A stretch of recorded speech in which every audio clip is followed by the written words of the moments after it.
Joining us is the president of the Heartland Institute, James Taylor, not the musician, but the very esteemed gentleman. Perhaps we will get him to sing at the end of this if we're kind to him, but if not, it'll be up to him. Mr. Taylor, welcome to the show. Thanks for joining us. Hey, Kira, thanks for having me.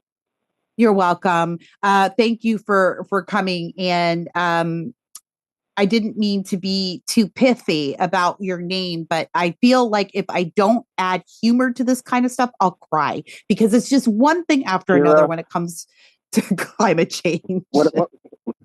When I was young and single, it came in handy. So there's nothing to apologize for. Fabulous. I'm so glad to hear that. Congratulations, sir. Well, let's talk about this summit, this UN climate conference that's coming up. It's the COP30. And your organization, the Heartland Institute, has actually signed on to a joint letter with a number of other groups, including the American Energy Institute and the Committee for a Constructive Tomorrow, lots of other groups. And you've sent it to the Secretary of the Interior, Doug Burgum, the EPA Administrator, Lee Zeldin, among others.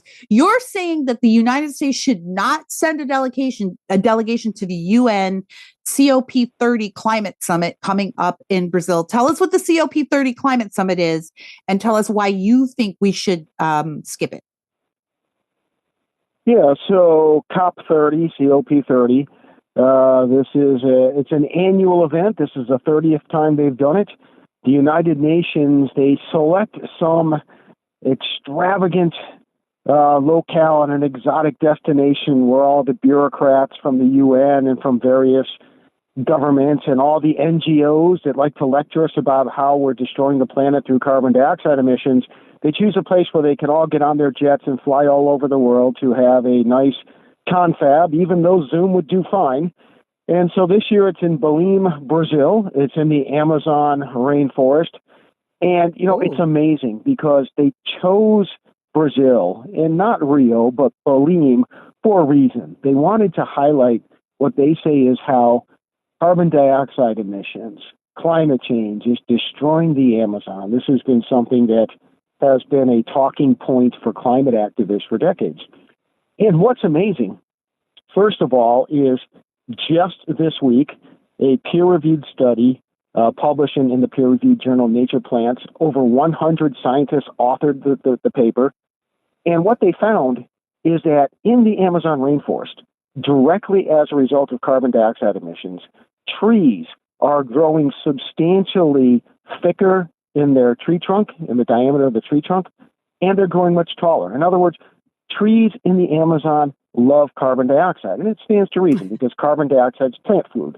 That's what people pump into greenhouses when they want to grow plants, flowers, fruits, vegetables. So, number one, right when they're having this climate conference to talk about how climate change is destroying the Amazon rainforest, we know for a fact that just the opposite is happening. The Amazon rainforest is thriving because of carbon dioxide emissions.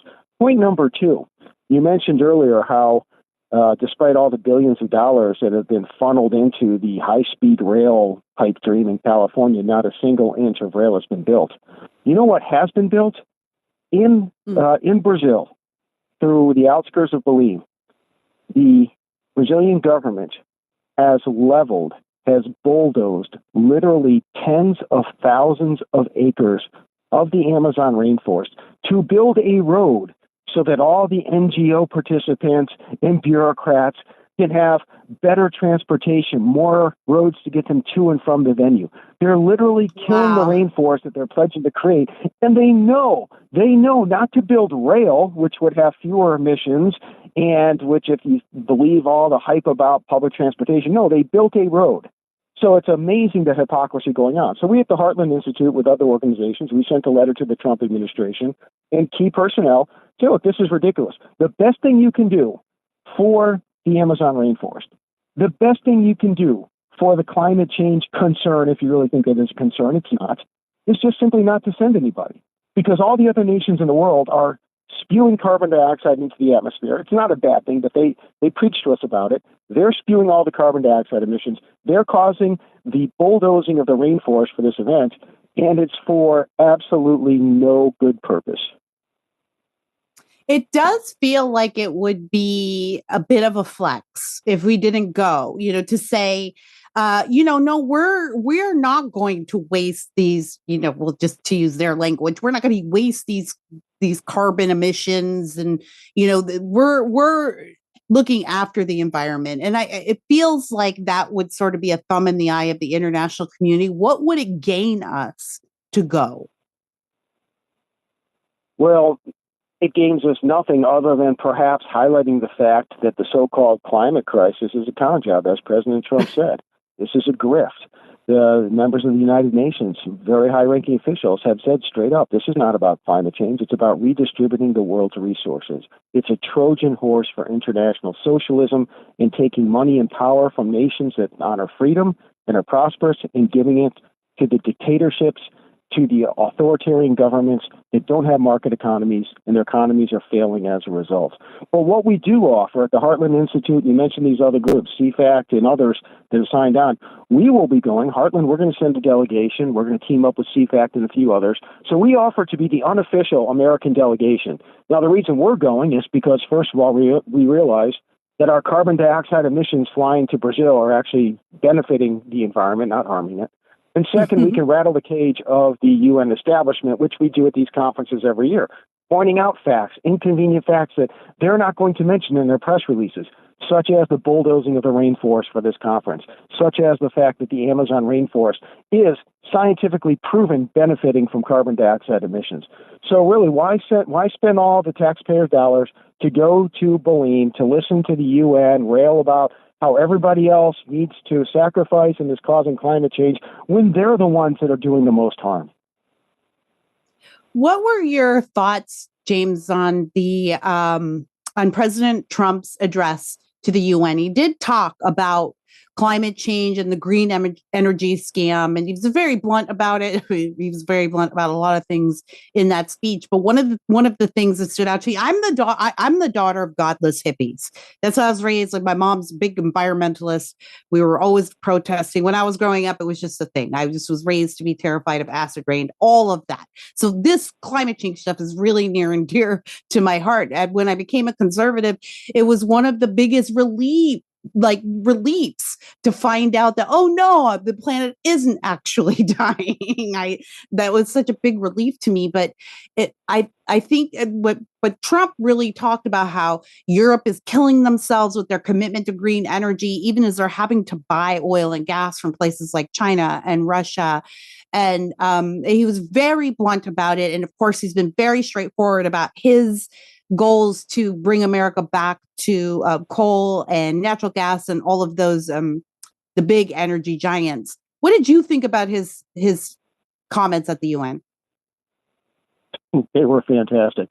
Listen, Donald Trump, 47, his eyes are wide open. Donald Trump, president number 45, thought that it was important to try to get the world to like him. He did many wonderful things, but he wasted some opportunities, I think, because he was, for good intent, he was trying to say, hey, I'm going to reach out across the aisle. I'm going to build bridges. I'm going to try to get other nations to like me and all that. The fact of the matter is, the other nations, the socialist nations, the globalist nations, and the United Nations are always going to hate anything that Donald Trump does. This time around, he said, no, I'm going to call it like it is, and that's what he's doing. And especially regarding energy. So, oftentimes we hear the term, and the left has conditioned people to refer to wind and solar power as either clean energy or green energy, like it's environmentally friendly. It's simply not the case. Every energy source has its own environmental impacts, and many are unique to the particular energy source. Wind power and solar power. The climate change activists, the wind power industry, the solar power industry, they want people to believe that the only environmental issue that matters is carbon dioxide emissions. But back when your parents were growing up, the biggest issue was land conservation, species protection, clean water, clean air. Now, we at the Heartland Institute, we published a study. It's called the Affordable, Reliable, Clean Scorecard. Listeners, do an internet search, Heartland Institute, Affordable, Reliable, Clean. And we break down as objectively as possible. We give a scorecard for affordability, reliability, and environmental impact, the clean impact. What we found is that wind power and solar power, not only are they the most expensive and the least reliable, they're also the worst for the environment when you factor in the entire spectrum of environmental issues. Okay, they don't have air emissions, carbon dioxide emissions, but you have to, for example, for wind turbines, if we were to replace conventional energy for electricity with wind power, we would have to cover literally 1/3 of the American land mass with wind turbines. That would destroy forests, open plains, entire ecosystems, species, etc. For the manufacture and refining of wind turbines and solar panels, you have to engage in substantial, large-scale mining of rare earth minerals. And the mining of rare earth minerals is the most environmentally destructive practice on the planet.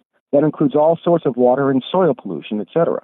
So really, what Donald Trump is doing is he's called out people, first of all, for pretending that energy sources like wind and solar are affordable. They're not. There's a reason why California has the highest electricity prices in the country. There's a reason why European energy prices, electricity prices, average about 3 times more expensive than ours.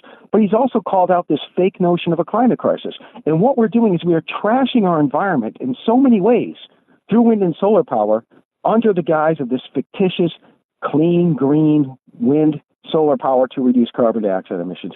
Really, all we're doing is we're trashing our own country in the process.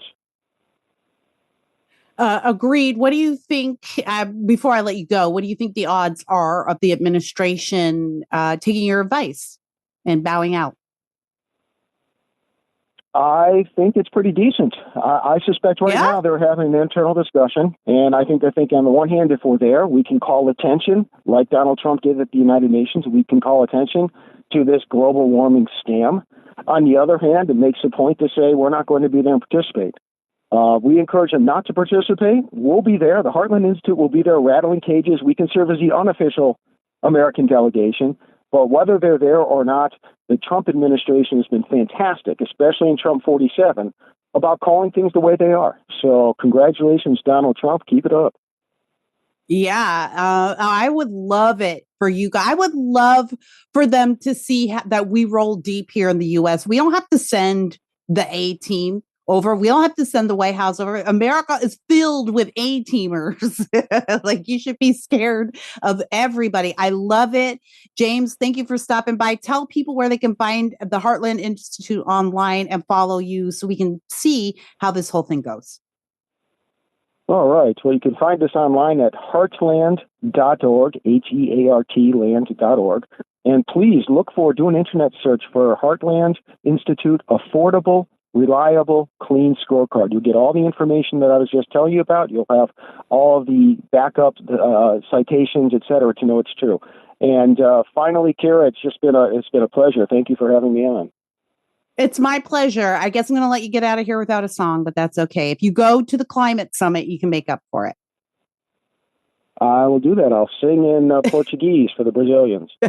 That sounds great. Thanks, James. You take care. God bless you out there. You too. That's James Taylor, the president of the Heartland Institute.